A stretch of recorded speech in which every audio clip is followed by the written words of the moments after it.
Yeah, apparently the real Bowie can't turn into a hawk. Prove it.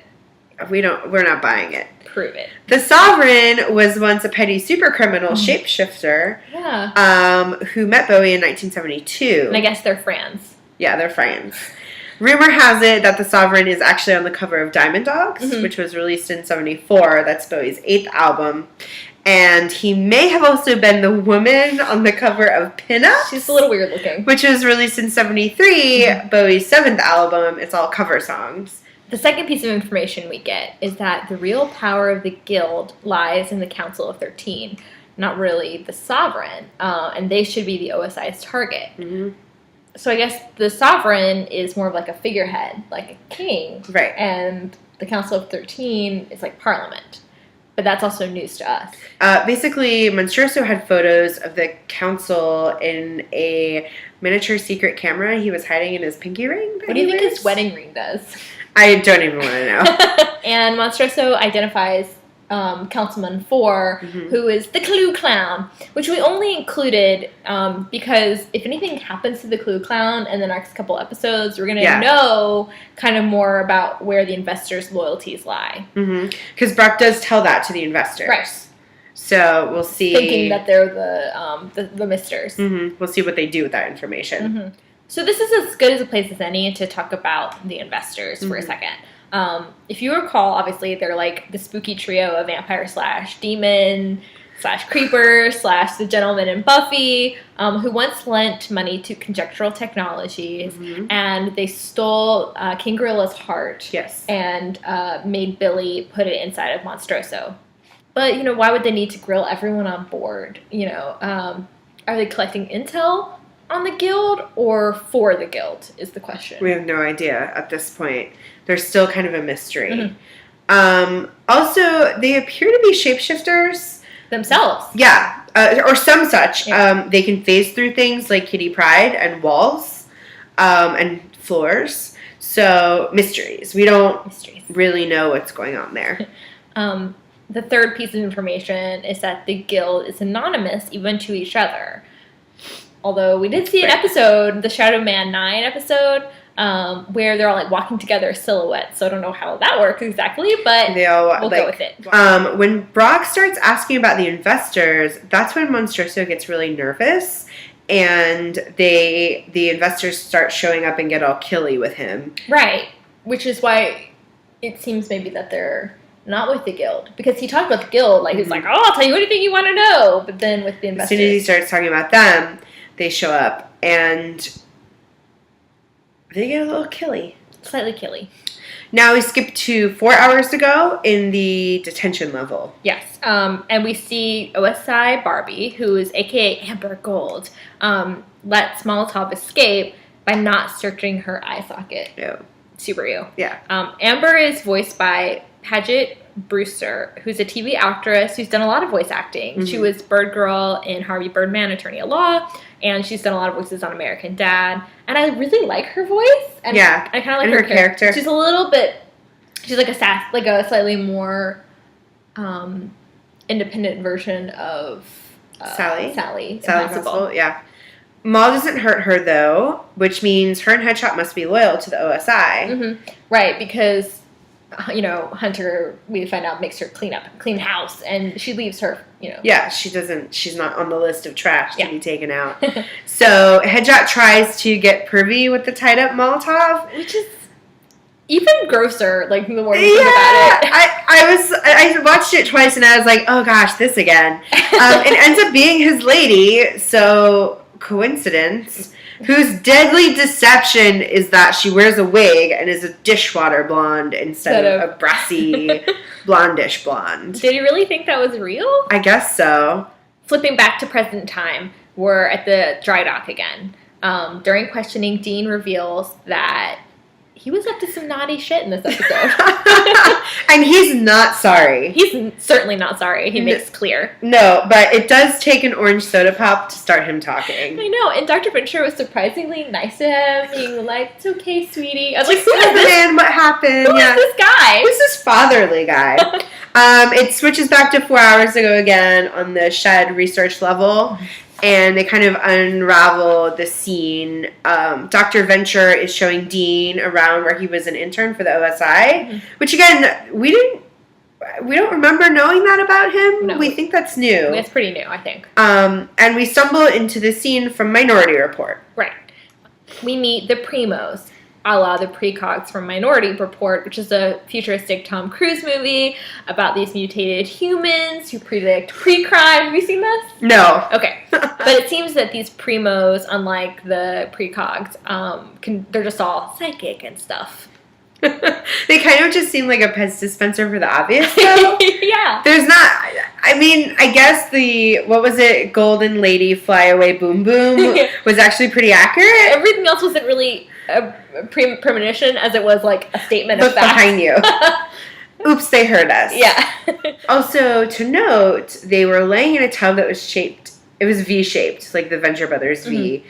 And Dean actually puts that together, so super science points for him. He kind of looks at them and like does this and realizes it's the same shape. So there might be some connection to the Ventures. Maybe. They are clones, so. But he does get really like touchy, emotional about them. I mean, he feels he has a connection with them, and it certainly is true that they probably remind him of the Venture clone slugs. And so he decides to set them free. Yeah, that was a good idea. And then they hide in a closet.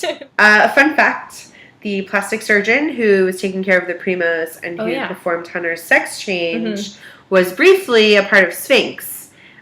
He wasn't named before, though. In this episode, in the credits, Brendan Small, who voices him, is credited as Dr. Volcano. So, like Vulcan and Volcano? Yeah. So I think that's him. 4 hours ago, we're in Shore Leave's quarters, where him and the alchemist are having a date. A Skype date. A Skype date. And first of all, they are not only still dating, which is fantastic, but they're also celebrating an anniversary. It's so sweet. It's really sweet. And it looks like, I think the alchemist is in Triana's bedroom? Yeah, that's what it looks like. Yeah. I was a little confused about why he was in her bedroom. But it's the closest we've gotten to Orpheus all season. But it's true, we haven't seen him since the Halloween episode. So I'll take it. Yeah. It switches to 3 hours and 45 minutes ago. The countdown starts getting a little incremental at this point. In the O.S.I hover quarters bridge, Hunter calls a meeting so that they can hunt down Molotov. We get to see some other O.S.I agents who are a ragtag bunch. Wow, yes. Especially Bum Rush, the homeless guy, and the furry dog guy at his grocery cart, which I don't know if you saw the sign in front of his cart, but it says, "Me and my dog are homeless." This is what great. It's clearly not an actual dog. Like, it's a guy dressed up. A furry. Yeah, as a dog, or like maybe a mutant guy dog situation. I think it's just a dog suit. But they're there. There's also Afterburner, the burn victim. Although, yeah, I'm glad Shore Leave checked. Me too. I mean, it was a smart move. Yeah. Slapchop was the guy who was like in the yellow headband and he like the spangly outfit. And he looks a lot like the actual Slapchop spokesman, you know, the as seen on TV, like Chopper. Yeah. Although I don't really get the outfit. He also had a huge O.S.I tattoo in the middle of his chest, and he had a deep V on his costume or uniform. They all had it in different places. But, you know. His is Shore Leave style. Yeah. Then there's Tank Top, who is literally half tank.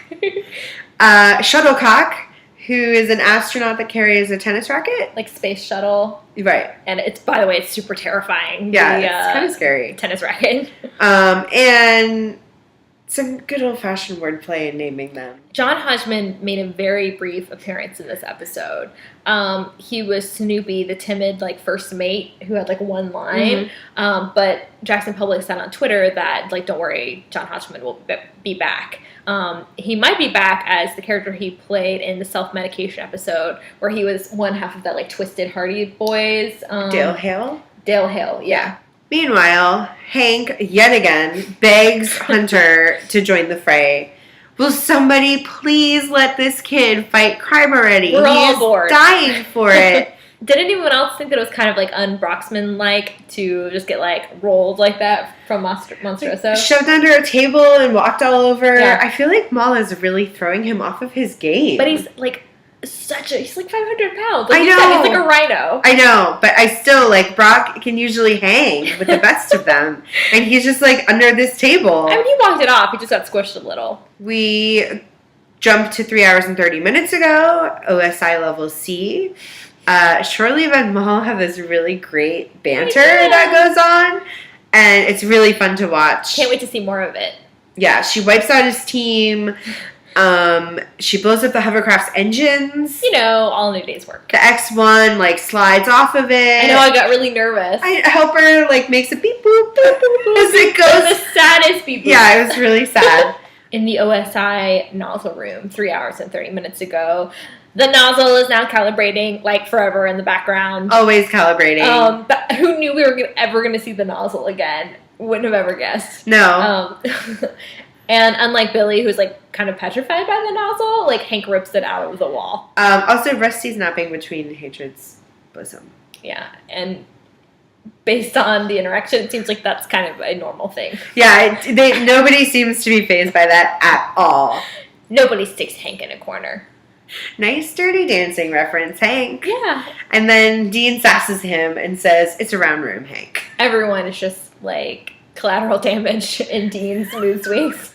After about 15 minutes passes, Hatred decides to go after Molotov, and he can't hit the broadside of a barn. He unloads his gun and hits nothing. 2 guns. 2 guns and hits nothing. So Hank comes and saves the day. Or tries to. Tries to. And he calls him Uncle Vatred. I know. It's Like, he so rescues sweet. him. He's like, you're part of my family. But he's passed out when he says it, so I he know. doesn't get to hear it. But we did. Then there's this scary moment where we think something may have happened to Hank. Yeah, because everyone in the interrogation is getting, like, they're saying very, you know. Well, Brock says, and then I just found him laying there. Mm-hmm. And we're like, Jackson, that was What- so mean. What did you do? Yeah, I got really upset for like a minute. But it switches to 3 hours and 11 minutes ago in the OSI hover quarters, where Brock says, no, Hank was just laying there without the suit in a puddle of his own grossness.